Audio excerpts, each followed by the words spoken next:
ഒരിക്കൽ ഗയൻ എന്ന ഒരു ഗന്ധർവനും ഭാര്യയും ആകാശരഥത്തിൽ സഞ്ചരിക്കുകയായിരുന്നു. യാത്രാമധ്യേ ഭാര്യ താൻ മുടിയിൽ ചൂടിയ വാടിയ പുഷ്പങ്ങൾ അലക്ഷ്യമായി താഴേക്ക് വലിച്ചെറിഞ്ഞു. കാലദോഷം കൊണ്ടാകണം ഇത് ചെന്നു വീണത്. അതിവിശിഷ്ടമായ ഒരു യജ്ഞം നടത്തിക്കൊണ്ടിരുന്ന ഒരു മുനിയുടെ ഹോമകുണ്ഡത്തിലാണ്. യജ്ഞം മുടങ്ങിയതിൽ കോപിഷ്ഠനായ മുനി കൃഷ്ണന്റെ അടുക്കൽ പരാതിയുമായി എത്തി.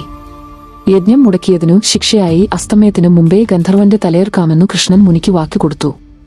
ഏഷണിക്ക് തക്കം പാർത്തിരിക്കുന്ന നാരദൻ ഈ വിവരം ഗന്ധർവനെ അറിയിച്ച് ഉടൻ തന്നെ അർജുനനെ അഭയം പ്രാപിക്കാൻ ഉപദേശിച്ചു.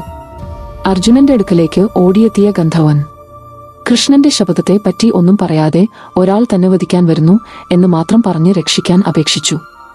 എടുത്തുചാട്ടക്കാരനായ അർജുനൻ കാര്യം തിരക്കാതെ എന്തു വന്നാലും നിന്റെ ജീവൻ രക്ഷിച്ചിരിക്കും എന്ന് വാക്കും കൊടുത്തു.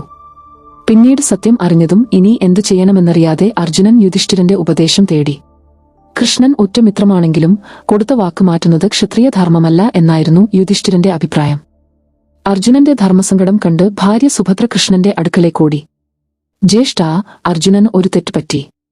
ദയാലുവായ അങ്ങ് എല്ലാം പുറത്തു പിന്മാറണം എന്ന് അപേക്ഷിച്ചു. കൊടുത്ത വാക്ക് പിൻവലിക്കുന്നത് മഹാന്മാർക്ക് യോജിച്ചതല്ല എന്നായിരുന്നു കൃഷ്ണന്റെ മറുപടി. കൃഷ്ണൻ വരുന്നുണ്ടെന്നറിഞ്ഞ അർജുനൻ തന്റെ അസ്ത്രങ്ങളാൽ ഗന്ധർവനു ചുറ്റും ശക്തമായ കവചം തീർത്തു. കൃഷ്ണൻ ഞൊടിയിടയിൽ അതെല്ലാം തകർത്തെറിഞ്ഞു. ഘോരയുദ്ധം ആരംഭിച്ചു.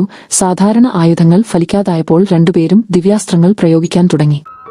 എന്നിട്ടും ആർക്കും ജയിക്കാൻ കഴിഞ്ഞില്ല. അസ്തമനത്തിന് അധികം സമയമില്ല എന്ന് കണ്ട കൃഷ്ണൻ സുദർശന ചക്രം കൈയിലെടുത്തു. ഉടനെ അർജുനൻ ശിവനെ സ്മരിച്ച് പാശുപതാസ്ത്രം തൊടുക്കാൻ തുടങ്ങി. 7 ലോകങ്ങളും കുലുങ്ങി. പരിഭ്രാന്തരായ ദേവന്മാർ ശിവനെയും ബ്രഹ്മാവിനെയും പ്രാർത്ഥിച്ചു. ഉടൻ അവിടെ പ്രത്യക്ഷനായ ശിവൻ നിങ്ങൾ രണ്ടുപേരും നരനാരായണന്മാരുടെ അവതാരമാണെന്നും അതിനാൽ യുദ്ധത്തിൽ നിന്ന് പിന്മാറണം എന്നും അറിയിച്ചു. പക്ഷേ കൊടുത്ത വാക്ക് പിൻവലിക്കാൻ രണ്ടുപേരും തയ്യാറായില്ല. ഇതിന് ശിവൻ ഒരു പോംവഴി കണ്ടെത്തി. അർജുനനോട് 2 നിമിഷം കണ്ണടക്കാൻ പറഞ്ഞു. അർജുനൻ കണ്ണടച്ചതും നിമിഷനേരം കൊണ്ട് കൃഷ്ണൻ ഗന്ധർവന്റെ തലയർത്തു.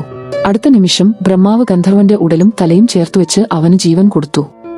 കണ്ണു തുറന്ന അർജുനൻ കണ്ടത് ജീവൻ തിരിച്ചു കിട്ടിയ ഗന്ധർവനെയാണ്.